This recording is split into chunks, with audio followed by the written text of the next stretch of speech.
Hello guys, welcome back to our channel. I'm going to be talking about your macronutrient intake on a carnivore diet. What to do, how to adjust it, why, and how to set appropriate goals for you based on your current and target body composition. So to start, what we need to know is these key points. Where did you start on the diet or before the diet? What happened before you started the carnivore diet? What goals are you trying to achieve? How would you know your current baseline? And how do you manipulate your current baseline to change your results in terms of fat loss, muscle gain, things like that? And also, what kind of things should you look out for when you're stuck? Well, you can't gain any more muscle, you can't lose any more fat. What can you look at? So to begin, where you started. So the previous diet that you're following will make a difference to what your current diet will be or what your starting point would be. So for example, if you're eating no fat on your previous diet, chances are you're not going to thrive on a high fat carnivore diet immediately. There'll be a transition process. Of course, your health status will make a difference as well. If you're not used to digesting enough protein, if you have leaky gut, you may have a higher level or probability of intolerance to certain foods. So you have to be more restrictive perhaps. Also, medications will affect it as well. We both know that PPIs will affect the gut's ability to produce enzymes, assimilate nutrients. B vitamins are one of those things. And then therefore get energy from food. So medications are one thing to look out for. And that's just one that I've outlined. There are heaps that can affect your diet. The next thing is binge eating. People that binge eat on their previous diets will most likely start on a very high protein diet because there's more to chew, it takes longer to eat, and it will satisfy their desires, their innate desires to binge eat. So here you'll see on the screen, I've got a few different photos of myself just to give you some background. This is very personal. So you'll see in the top left, there's a picture of me, age 14 years old. I believe I was, I'm trying to think now, like 6 weeks to 6 months into training, something like that. I went from pretty fat, pretty chubby as a kid to ripped out my mind really quickly. So hormones were on my side there. Now, I understood the value of more protein and animal foods a little bit better then. So then I transitioned to the diet, which got me to the right, which is much more muscular. You know, I had a lot of hair back then, so it's quite funny looking back at it. But yeah, I was a lot more muscular, but also a bit more fatter. So not ideal. That's right. Significantly more fat. So, okay, I needed to mix those two together to fine tune it. So then I got a bit ill. So I did progressively gain muscle from that picture, the second from the left. But the problem was I had some health issues. I could no longer digest a lot of foods. And because of the situation of my living circumstances in second year of uni, my guts were seriously affected. I had a virus which really knocked me out cold. I also had glandular fever for the second time in my life, funny enough. That really messed me up. My liver and kidneys were not at optimal functioning. So therefore, I lost a lot of weight. I could not assimilate a lot of nutrients. I was bloated all the time. Seemingly, I had a lot of food in my diet, but I was not gaining weight, and I didn't look more muscular, didn't look more ripped. I just almost deflated. It's what we call in bodybuilding flat. Now on the right, I've got two photos there. Gone out of my mind. That's what happens when I listen to people that don't know anything that they're talking about. That's what happens. That's why I don't take advice from a lot of people, because I don't know where I am or where I'm going. The advice I was given for reference was to drop weight, lose weight. So I did. And that's what happened. I became anemic. My skin was falling off of my face. My shins got severely damaged. So I've actually got these scars now on my legs, you guys might see in some photos perhaps. That's a result of me being deficient in a lot of foods and taking other people's advice. So this is why you should not listen to people that are not experts. So I lost weight to feel better, and I felt worse, drastically worse. Now this is where I started to dabble in the carnivore diet, and I got more and more into it. So on the bottom left there, you'll see me with my arms like I'm pumped as hell. I think I just finished, I want to say chest and arms workout or push workout, something like that. And yeah, I got very ripped in the carnivore diet. And I believe this was actually 8 weeks into starting it. Big, muscular, ripped, still a bit gaunt looking, but, you know, my bodybuilder, trying to get in contest shape. Now, after this point, there was, I believe, 18 months until my bodybuilding competition. That was what I was going for. But that got cancelled, postponed 4 times. So on the right there's me filled out a little bit bigger, believe it or not, maybe a few kilos, eating more food, still on carnivore. I was eating a lot of dairy at this point, guys, like loads of Greek yogurt, loads of milk, I think, whey protein, heaps. I mean, a lot. I was probably close to, I'd say 50 to 100 grams of carbohydrate a day from lactose. It worked, nonetheless, it did work. So I did gain muscle, so to speak, but I was still ripped. Now I've cropped this picture on the right there just because it is of my bottom. But I just want to point out that I got in contest shape on a carnivore diet, eating a lot of food, you know, macronutrient speaking, and I had ripped, striated glutes shredded out of my gourd. It did work. So yeah, you don't get fat on the carnivore diet from eating fat, basically. So forget that, it's nonsense. Now on the right there's a picture of me with a bit more hair there. It grew back a little bit, funny enough. That's me with a top IFBB professional bodybuilder. That's currently where my physique's at right now, somewhere around there maybe. I'm actually wearing the same vest, you might see. So it is me, obviously. Anyway, yeah, that's where my start point is. So these things are to be taken into consideration when looking at your carnivore diet to macros. So next, what are you trying to achieve? This will greatly impact your decision making when it comes to macronutrients on the diet. Huge muscles, ripped, athletic, strong, dense, slim. You don't have to be so deliberate and specific with those goals, but it's nice if you have some outlines of what you want to look like. So, for example, you might think, okay, my waist is a bit too big now, I want to lose a couple of inches or whatever. Just think of something that you find valuable, useful to understand what your current direction is. That's imperative. I can't stress this enough. I do get a lot of people contact me asking for diet and training plans, and they'll just say, what are your goals? Build muscle. Okay, that doesn't tell me enough. So since then I made a video, how to set your goals. Still, no complete information. I need information, guys. What are your goals that will affect your diet and training plan? So be very specific there. It means I want to gain half an inch on my arms. I want to have a 4-pack or something like that. I want to build more roundness to my shoulders. You know, all these things come into it. It'll affect the exercise selection, the specificity, and heaps of other things as well. So not to be taken for granted. Now next, finding your baseline. This is the crux of the matter. This is the bit I'm sure a lot of you have tuned in for. So I recommend people find a food recording method that they like. So you might be looking at the weight of your food. So for example, 500 grams of 8 to 20 gram beef with 6 eggs with 2 ounces of butter, that's 56 grams, or whatever it is you happen to be taking in. Find a food diary method that works. I like that way. You can also use Chronometer. If you want to be a bit more scientific, a bit more specific, Chronometer is the best app that I have found online. It is the most accurate and it is better than MyFitnessPal. But saying that, if something works for you right now and you've got results using that, whatever the method that might be, continue using it. But I'm just saying, for correctness, for detail, simplicity, use Chronometer is the best one. So next I want you to choose your metric. So your scales, your Renpho digital body fat scales that I've got. Perhaps measure your waistline with some what's called tape measure, you know. We can use these fine pink body fat calipers. What effectively you'll do with these? These are a good way of doing it if you know how to do it. So you'll turn it on, you press the on button, you pinch an inch, so you put your belly fat in there or some sort of body part which has a substantial amount of fat on it. Press the hold button, measure it. Okay, you look at it and think, okay, 15 millimeters. Okay, so that is my current body fat on that area right now. It doesn't give you an idea of percentage, really, without putting it into a table or a calculator of some kind, but it will give you a good indication. If that number goes down, the chances are you're losing body fat. And if your goal is to lose body fat, you're doing exactly that. So brilliant.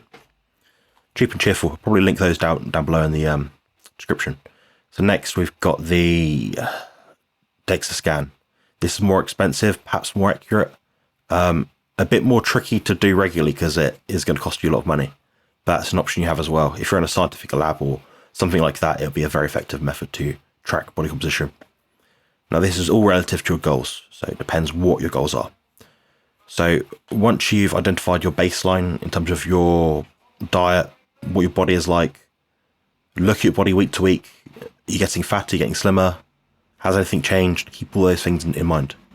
So next we want to go into the subjective markers. So these are what's going to affect your intake.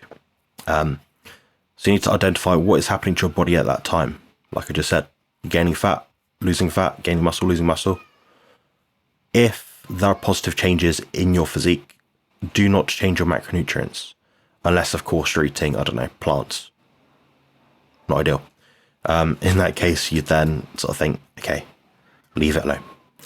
The next thing, if you want to build muscle, increase your protein or fat by 5 to 10 grams.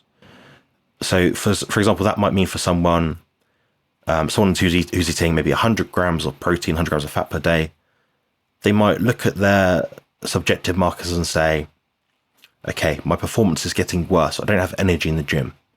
That tells me they probably need more fat. And if they're a small person eating 100 grams of protein and fat a day, increase fat by 5 grams.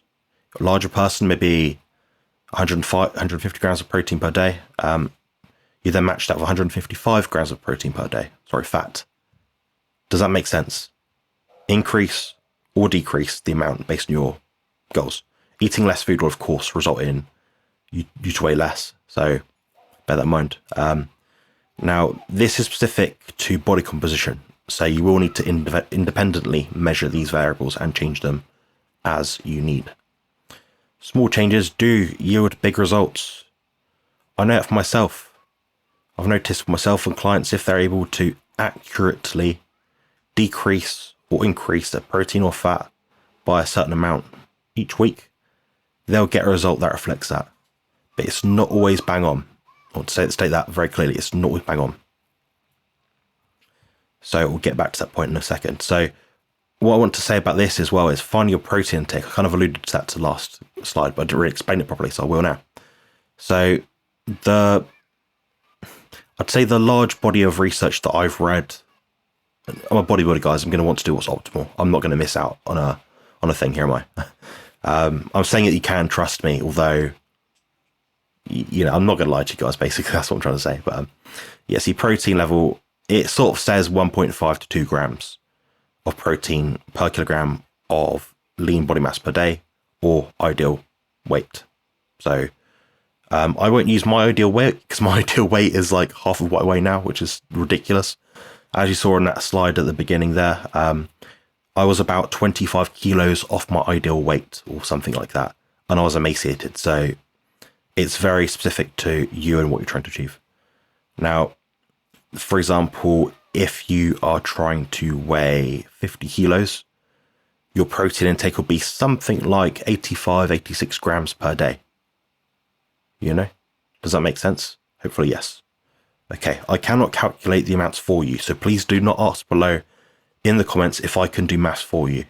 If you're watching this video, the chances are you're above the age of 18, have qualified from some maths lessons and stuff, and you have some certification of some kind. Chances are. So please don't ask me to do maths for you. It's not my job. So next, I want you to set the fat amount next to the protein amount. So that means 1.75 grams per kilo. It'll be the same. It should be 85 fat, 85 protein, roughly. Just keep them the same just for now. It doesn't mean it'll be your end point, but just bear with me. So what happens next? I want you to look at things like the things I mentioned earlier. So the scale weight, the digital body fat calipers, the digital Renfo scales that I use. What is happening with those numbers? Is the trend going in the direction that you choose? So bear those in mind. But you've got to bear those things in mind, guys, honestly. It is imperative that you get that right. Don't guess it. Look at those numbers, use what you do have objectively. Next as well, you might look at subjective markers like your performance in the gym, like I mentioned earlier. So more or less fat, more or less protein. A reason for more protein might be that your muscles are getting very sore, you're starting to feel depleted. Or perhaps you're getting electrolyte disturbance, you might be getting muscle cramps, weakness, fatigue. It could be protein or fat you'd have to increase in that instance, but this is a area which I am an expert in, which you should consult with me for. I cannot answer this for you in a YouTube comment section, so please do not ask. Next thing is, of course, be consistent and disciplined. Imperative. You have to follow a plan, otherwise the plan itself will not show anything. Now, next, what happens when you get stuck? This is the point that I want to make very clear, is do not panic. If you panic, you'll be more stressed and less likely to reach your goals.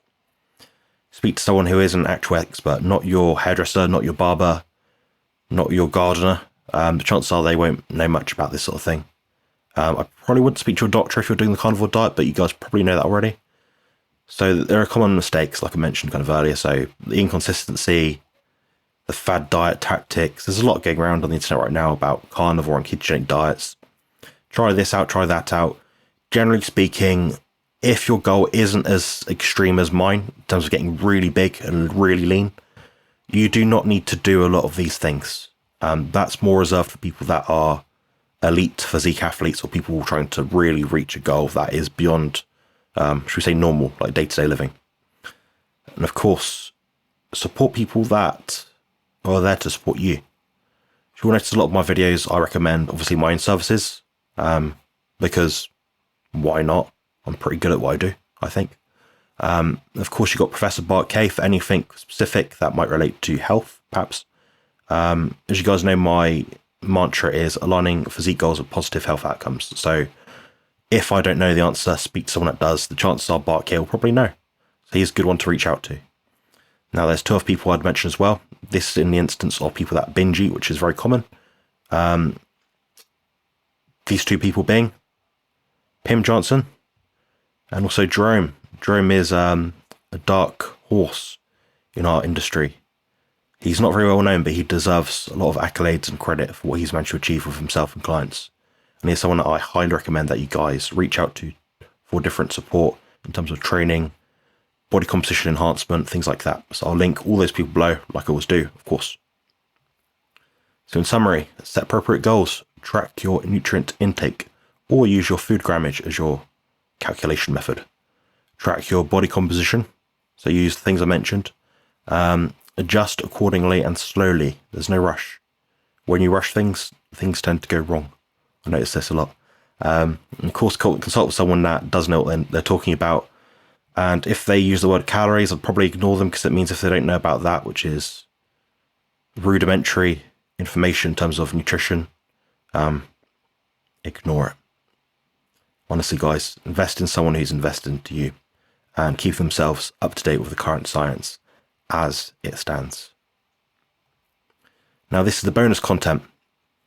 These are 3 videos which relate to this video, miraculously, that I think will be very useful for people that are trying to undertake a body composition or food diet overhaul to get better, basically. So you've got 3 videos there: calories, counting, and mass balance model. I compare those and I debunk the CEI-CO thing, which is absolute nonsense. I'll link that below. The thing about scale weights, things that can affect it, so that will be useful for you if you're someone that gets disheartened, if you perhaps notice that scale's going all over the shop. This video may explain why. Of course, you've got the exact protein intake video that I made, and that kind of goes into a bit more detail if you need it. I think that just about concludes it, guys. Anyway, what I will show you is this, miraculously. So I've got my Exercise Specifics 101 book, which I wrote with Jerome Armstrong, who I mentioned earlier, fun enough.